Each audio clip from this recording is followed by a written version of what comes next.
Welcome to the Sent from Disneyland podcast. Here age relives fond memories of the past. If it's your first time joining us, welcome. On this podcast, we'll take a journey into the past and explore Disneyland and Disneyland history with mementos, snapshots, and postcards sent from Disneyland from 1955 to the present. The postcards from this episode will be viewable on Instagram at Sent from Disneyland or on my website, sentfromdisneyland.com. Today I'm starting off by thanking my patrons from patreon.com. You can join in and receive mail from my desk or for my trips to Disneyland. I'm currently working on some new patron benefits. Patrons can sign up for as little as $1 per month. Special thanks to Random Olive, the first patron to this podcast, and to the e-ticket patrons Tania, Eric Daniels, Monica Seitz Vega, Joe Gamble, Scott Booker, Russ Romano, and Michael and Christina Cross. C-ticket patrons Serious Inquiries Only, Debbie Weinstein, Jennifer Schneep, Ruby McDowell, Grace Coate, Scott Cagle, Ben and Noel Bruning, and Mary Henderson.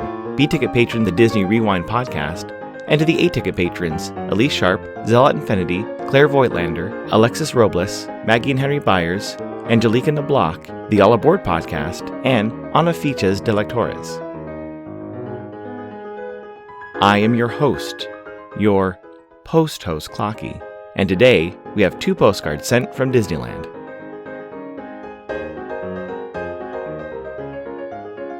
The front of our first postcard has the horse-drawn streetcar getting ready to take guests down Main Street, USA. You can see City Hall in the background on the left and the flagpole in the Emporium on the right. On the back it reads, "The Main Street Trolley. Dobbin stands patiently while the conductor of Main Street's trolley counts his fares before heading to the plaza at the other end of Disneyland's Main Street." It's postmarked August 2nd, 1957, with the Santa Ana Pray for Peace postmark and a 2-cent red Jefferson postage stamp, Scott number 1033. I assume they visited the park on Thursday, August 1st, when park hours were from 9 a.m. to midnight. The weather was a high of 94 and a low of 61. Park attendance that day was 20,387. It's addressed to a Mr. and Mrs. C. Odell of Golden Bridge, New York. It reads, Friday, August 2nd. Hi to all. We had a grand flight out here. In the Pacific Ocean first day, Disneyland yesterday, at motel at Santa Ana now. Pool here, ready to take a dip. Next to Hollywood and Beverly Hills. All well here, hope you are too. Love, Helen, and Ralph. While searching for this postcard in the book The Nickel Tour, I found out that it's similar to one of the original postcard sets made for Disneyland.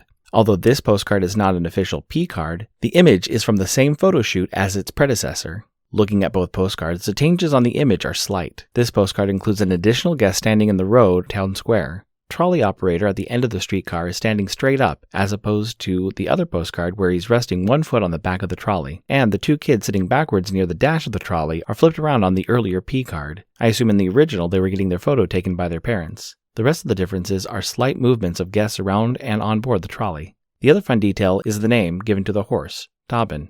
A Dobbin is an old nickname for a farm horse or a quiet, plodding horse. The name dates back to Shakespeare's Merchant of Venice, where Dobbin is referred to as one of the character's horses' names. In 1958, the name Dobbin was given to Grandma Duck's horse in the Donald Duck comics.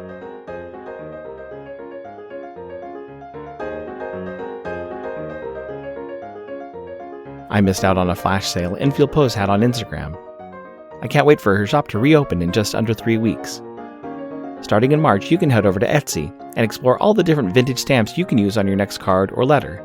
That's ENFIELDPOST on Etsy and Instagram for your wedding and vintage postage needs. Enfield Post is the official postage stamp sponsor of the Sent from Disneyland podcast.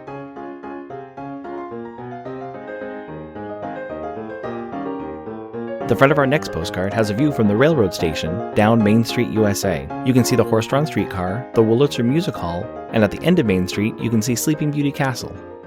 On the back it reads, A busy day at Town Square. Disneyland passengers have just aboarded the horse-drawn trolley, typical of the 90s, and will ride to Sleeping Beauty's castle, the entrance to Fantasyland. It's postmarked August 13th, 1957, with an Anaheim Centennial, 1857-1957 cancel, and a 2-cent red Jefferson postage stamp, Scott number 1033. I assume they visited the park on Monday, August 12th, when park hours were from 9 a.m. to midnight. The weather was a high of 85 and a low of 64. Park attendance that day was 26,651. It's addressed to a Mrs. S. A. Porter of Chico, California. It reads, Had a good trip down. We are all out at Disneyland today. Penny, John, Janet, David, Bobby. Although Penny, John, Janet, David, and Bobby were there in 1957, this photo was taken in the early months of Disneyland and was one of the early postcards of the park, printed by Plastichrome.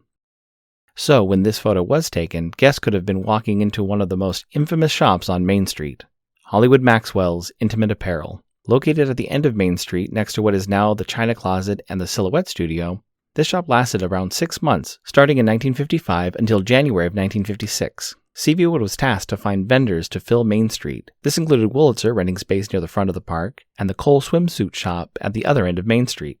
Wood was friends with Herndon Norris, who was president of the Hollywood Maxwell Brassiere Company. The one catch was that Walt wanted there to be some historical or educational aspect to the store. That prompted the addition of the Wizard of Braz, who was also the Hollywood Maxwell mascot.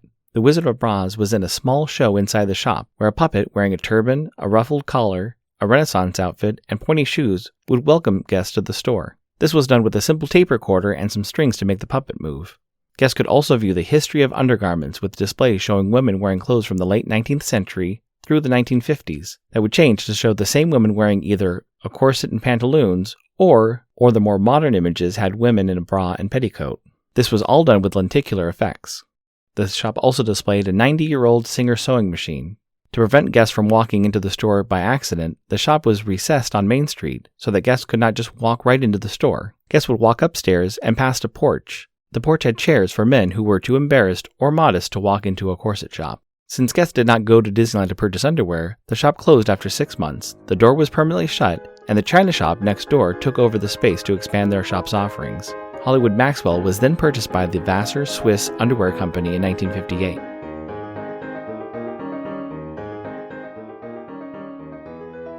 This incoming postcard is sponsored by the Art Throwdown. Art Throwdown, or ATD, is an online craft hour on Instagram, starting at 9 p.m. Eastern, 6 Pacific. This week I was able to catch the replay of Monday's ATD, hosted by paper artist Russ Romano. He was showing how to add fabric to postcards. Then on Wednesday, there was a mini tutorial on font and calligraphy.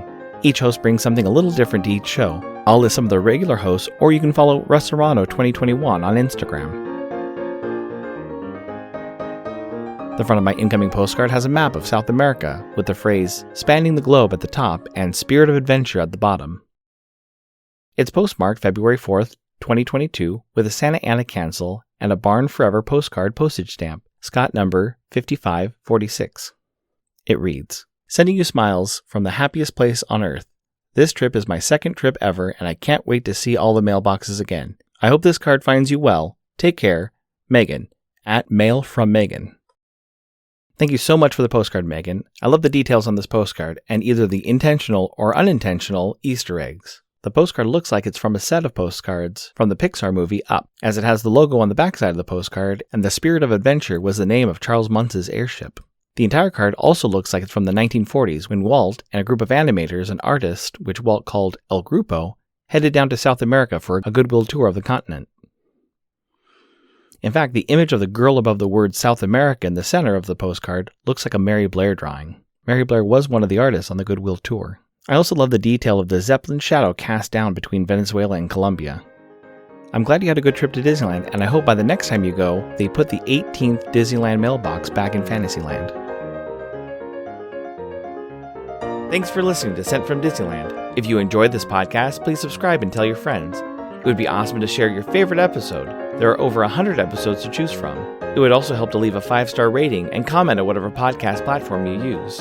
If you'd like to support the show financially, please check out our Patreon page at patreon.com/sentfromdisneyland. You can find me on Instagram and Facebook at Sent from Disneyland, or on Twitter at Sent from Disney. For questions and comments, send me a postcard addressed to Sent from Disneyland, P.O. Box 44, Hood, California, 95639. This podcast is not affiliated with Disney, the United States Postal Service, or any post office or Disney properties. Opinions expressed on this podcast belong to its host and guests of the Sent from Disneyland podcast.